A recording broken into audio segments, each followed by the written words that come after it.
जिंदगी का सफर सुहाना हो, इसके लिए सावधान रहना जरूरी है।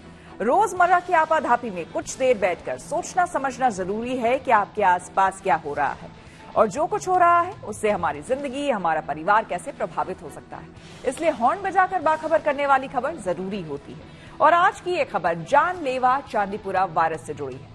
एक ऐसा वायरस जो बच्चों पर अटैक करता है और मौत के घाट उतार देता है। गुजरात के अलग अलग इलाकों में चांदीपुरा वायरस का खतरा बढ़ता जा रहा है। गुजरात में कुल 27 मामले सामने आए हैं, जिसमें से 14 बच्चों की मौत हो चुकी है। चांदीपुरा कोई नया वायरस नहीं है। इसका पहला मामला साल 1966 में महाराष्ट्र से सामने आया था। उसके बाद गुजरात में भी ये संक्रमण पाया गया और बरसात के मौसम में ये वायरस ज्यादा एक्टिव होता है। ऐसे में जानलेवा चांदीपुरा वायरस से खुद भी सतर्क हो जाएं और दूसरों को भी सावधान करने के लिए हॉर्न बजाएं।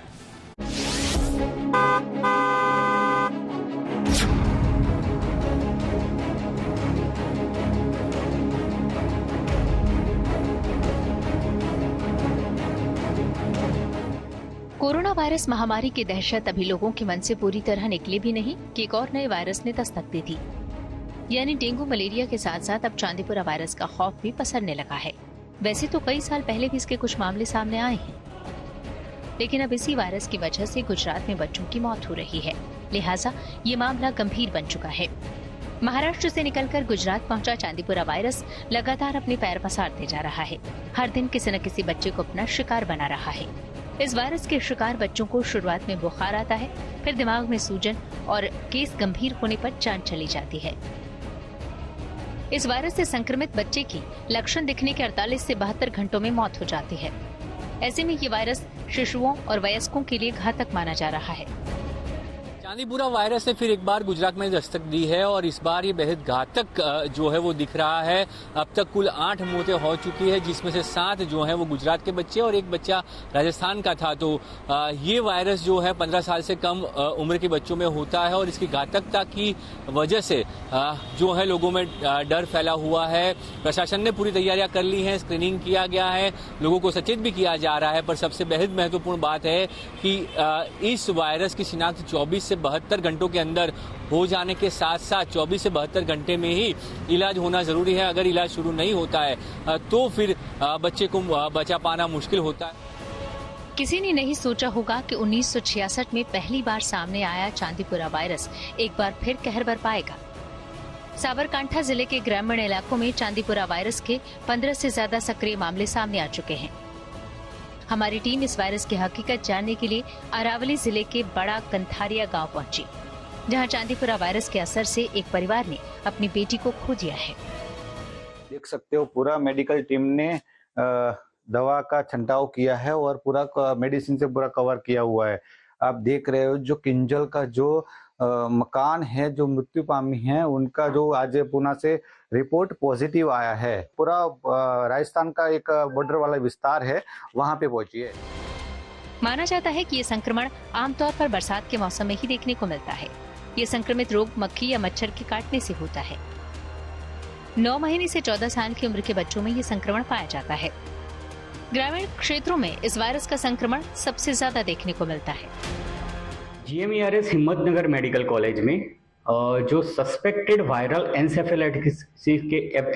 एनसेफेलाइटिस के केसेस है वो 8 केसेस आए थे। इसमें से 6 बच्चों की अनफॉर्चुनेटली डेथ हुई है।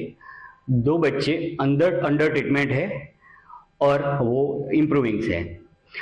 और जो 4 रिपोर्ट अभी तक आए हैं उसमें एक बच्चों का रिपोर्ट पॉजिटिव है, बाकी 3 चाइल्ड नेगेटिव है। राज्य सरकार ने सभी के लिए एडवाइजरी जारी की है। अब तक कुल 15 केस सामने आए हैं, जिनमें 8 की मौत हो चुकी है। चांदीपुरा वायरस की खबर आने के बाद से पूरे देश में हड़कंप मचा हुआ है, जिससे देश की हेल्थ एजेंसियां अलर्ट हो गई हैं। साबरकांठा समेत पूरे गुजरात में चांदीपुरम का कहर यथावत है। ऐसे में देखा जाए तो साबरकांठा के हिम्मतनगर सिविल हॉस्पिटल में 8 जितने केस एडमिट हुए थे, जिनके सब रिपोर्ट पुणे भेजे गए थे, जिसमें से 4 रिपोर्ट आए हैं। 4 रिपोर्ट में से एक रिपोर्ट पॉजिटिव पाया गया है। पॉजिटिव रिपोर्ट आने की बदौलत पूरे प्रशासन तंत्र में हड़कंप मचा हुआ है। हालांकि बात की जाए, सिविल प्रशासन ने इस मसले पर 20 जितने बेड अभी से तैयार किए हुए हैं। ऐसे में सवाल है कि चांदीपुरा वायरस के लक्षण क्या हैं और इसे कैसे पहचाना जा सकता है। चांदीपुरा वायरस होने से रोगी को बुखार की शिकायत होती है। इसमें फ्लू जैसे ही लक्षण होते हैं और तेज एंसेफ्लाइटिस होती है। एंसेफ्लाइटिस एक ऐसी बीमारी है जिससे दिमाग में सूजन की शिकायत होती है। चांदीपुरा वायरस से 15 साल से कम उम्र के बच्चे सबसे ज्यादा शिकार होते हैं। इस उम्र के बच्चों में ही सबसे ज्यादा मृत्यु दर देखी गई है। इस बीमारी के गंभीर मामलों में मृत्यु दर 56% से 75% दिखाई दी है। और चिंता की बात यह है कि अभी तक इस वायरस से लड़ने वाली कोई दवा नहीं बनाई जा सकी है। अब सवाल उठता है कि जब इस वायरस से निपटने के लिए कोई वैक्सीन ही नहीं बनी तो इलाज कैसे किया जाता है। दरअसल इस बीमारी का इलाज सिर्फ लक्षणों के हिसाब से ही किया जाता है। शुरुआत में जब पीड़ित बच्चे को फ्लू होता है तो वायरल इन्फेक्शन के हिसाब से दवा दी जाती है। वहीं बुखार या दिमाग में सूजन होने पर इलाज का तरीका बदल जाता है। यह रोग सैंड फ्लाई नाम के मॉस्किटो से होता है। सैंड फ्लाई जब किसी व्यक्ति को काटती है तो उससे वायरस ट्रांसमिट होता है और इससे रोग होता है। इसके लक्षण में हाई ग्रेड फीवर यानी बहुत 104 या 105 डिग्री फ़ारेनहाइट तक का फीवर आता है और उसके बाद में डायरिया होता है और फिर कन्वर्जेंस जिसको हम गुजराती भाषा में खींच कहते हैं वो आती है। तो जो भी इन पेशेंट हो 0 से 14 वर्ष के बच्चे उनमें ये लक्षण दिखा है तो उनको तात्कालिक प्राथमिक आरोग्य केंद्र, सामूहिक आरोग्य केंद्र, सब डिस्ट्रिक्ट हॉस्पिटल या मेडिकल कॉलेज GMS हिम्मतनगर के वहाँ पर संपर्क करना चाहिए। इसके साथ ही सवाल ये भी कि चांदीपुरा वायरस क्या है और इस वायरस को लेकर इतना हड़कंप क्यों मचा हुआ है। चांदीपुरा वायरस एक RNA वायरस है जो सबसे ज्यादा मादा फ्लेबोटोमाइन मक्खी से फैलता है। इसके फैलने के पीछे मच्छर में पाए जाने वाले एडीज जिम्मेदार हैं। फ्लू और जापानीज इंसेफेलाइटिस के संयुक्त लक्षणों वाला ये वायरस बच्चों को संक्रमित करता है। साल 1966 में पहली बार महाराष्ट्र में इससे जुड़ा केस मिला था। नागपुर के चांदीपुर में इस वायरस की पहचान हुई थी, इसलिए इसका नाम चांदीपुरा वायरस पड़ गया।